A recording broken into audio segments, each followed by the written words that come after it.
நான் வந்து ரொம்ப நாளுக்கு அப்புறம் ஒரு படத்தில் எமோஷனலாக கனெக்ட் ஆகி கண்ணீர் விட்டு அழுதுனா இந்த படத்தை தான் சொல்லுவேன். வாலா 2 தி பயோபிக் ஆஃப் பில்லியன் ப்ரோஸ்.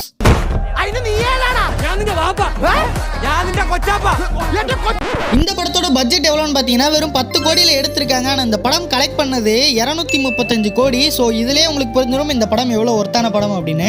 இந்த படத்தோட ஸ்டோரி அப்படின்னு எடுத்துக்கிட்டிங்கன்னா ஒரு 4 பசங்க ஸ்கூல் டைமில் ஒன்றா சேர்ந்து சுற்றுறாங்க. ஸோ அந்த வயசில் அவங்க பண்ணுற அந்த ஒரு சில தப்புகள் அண்ட் அவங்க பண்ணுற அந்த ஃபன்னு, ஸோ இதெல்லாம் தாண்டி அவங்க 18 வயசுக்கு மேலே காலேஜ்குள்ளே என்டர் ஆகும்போது என்ன மாதிரியான ஒரு ரியாலிட்டியை அவங்க ஃபேஸ் பண்ணுறாங்க அப்படின்றத இந்த படத்தோட ஸ்டோரி. ஒரு சிலர் வந்து நினைப்பாங்க எனக்கு ஏதாவது ஒரு படம் பார்த்தோம்னா அந்த படம் வந்து ஃபன்னாகவும் இருக்கணும், ஜாலியாகவும் இருக்கணும், அதே சமயம் வந்து எமோஷனலாகவும் இருக்கணும் அப்படின்னு நினைப்பாங்க.